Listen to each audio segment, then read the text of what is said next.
Joining me now is Sky News contributor Kosha Gada. Kosha, let's start in New York City, where the mayor there, Democrat Mayor Eric Adams, is now siding with Donald Trump on the illegal immigration issue. You can't get any clearer than this message. Those who are here committing crimes, robberies, shooting at police officers, raping innocent people, have been a harm to our country. I want to sit down and hear the plan on how we're going to address them. Those are the people I am talking about, and I would love to sit down with the board of czar and hear his thoughts on how we're going to address those who are harming our citizens. Kosha, this comes after the New York governor, Kathy Hochul, made similar remarks. It seems like they're appreciating now that Trump's mandate is overwhelming. This is what people even in blue city New York want.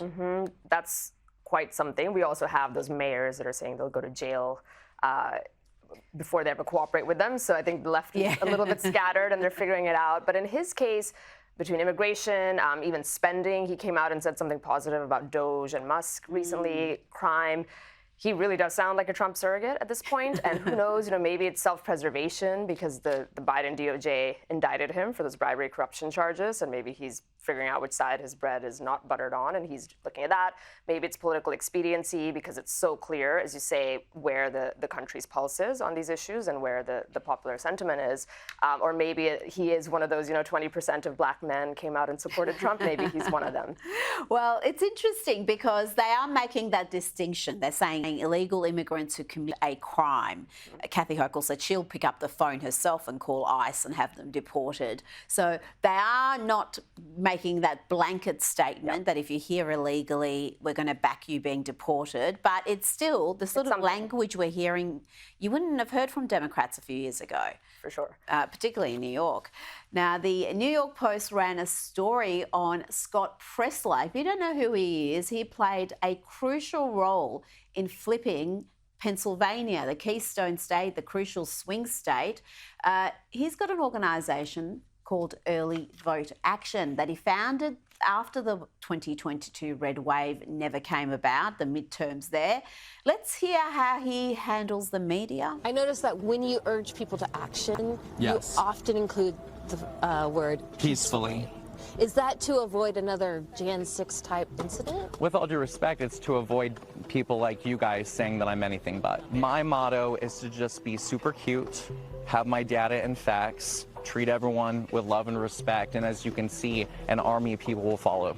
Super cute with data and facts. He's not the stereotypical GOP operative, but his ground game, what he's managed to do in Pennsylvania, really, if the Republicans are serious, they should be replicating that across the country. He has just been hugely effective, and it shows you that even in a country where so much money is involved in politics, you can have a campaign like that it's hugely impactful and is a genuine people-led campaign. 100%. So he emerged in this election as one of the field generals of the ground game apparatus that Republicans always lagged Democrats in, alongside Charlie Kirk and the Turning Point gang, as well as others like Chris Maloney and even Elon Musk was doing a lot in the last 45 days to turn out the vote.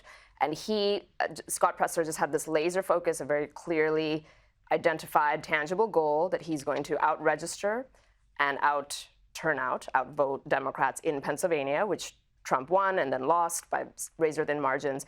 And he just identified with data, 80,000 hunters that had not voted in the last 4 elections but are primed to be Trump supporters. Something like 120,000 truckers. The Amish, this was really funny. There are like 400,000 Amish. And he targeted them and figured out a way to make it easy for them, to vote in a way that works with their norms and customs and all of that.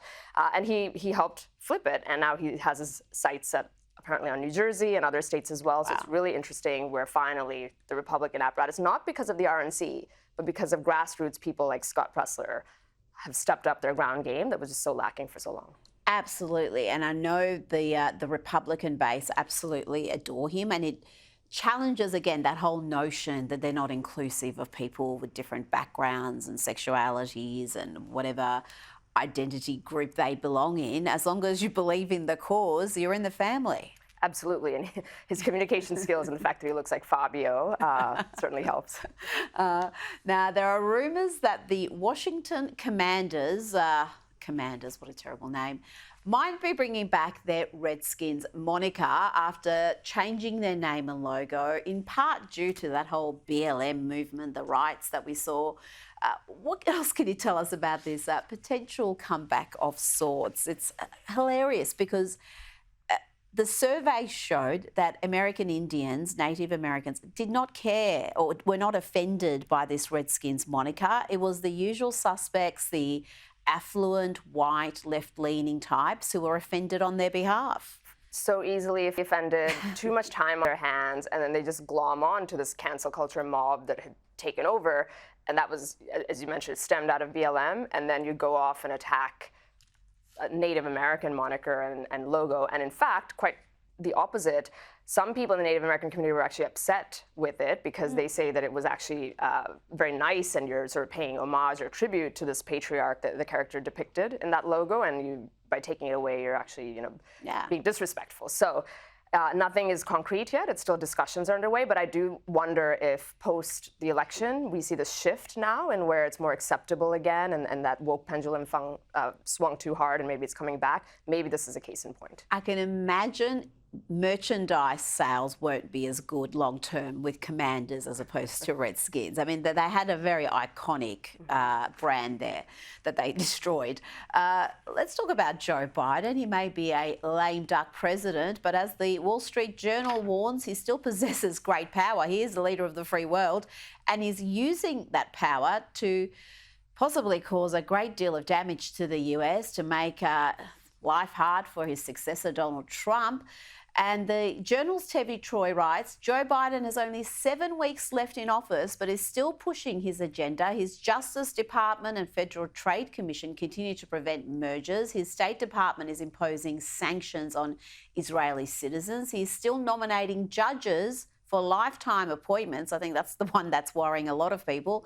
And he has just pardoned his son Hunter for a host of misdeeds.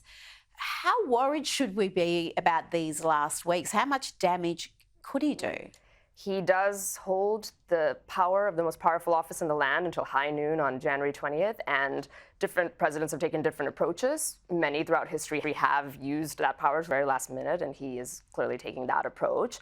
Look, some of them, where he's waving the wand of executive orders, those can be reversed fairly easily, just like they're put in. But others, like judicial appointments, that is a worry because once appointed, especially if it's a young judge, they're going to be on the bench for 30, 40 years. Things like he's putting in some protections in place for unionized labor with federal employees. That's going to directly make it difficult for Trump's policy agenda around cutting the federal government to come into place. And maybe, the deals that he's doing, sending more and more aid to Ukraine and everything else, just makes the picture messier for Trump, but it's 7 weeks, and I think the countdown clocks are getting louder. Let's just hope there's no more judicial appointments because they're there for life. They can have a lasting impact. Now, we talked about this last night, Trump's pick for the Drug Enforcement Administrator, the Sheriff of Hillsborough County, Chad Chronister. He's now withdrawn his name from consideration after his arrest of a Florida pastor for holding services during COVID resurfaced and generated significant backlash amongst Trump supporters. I discussed this with Josh Hammer last night. I said this is Trump's first mistake since winning the election.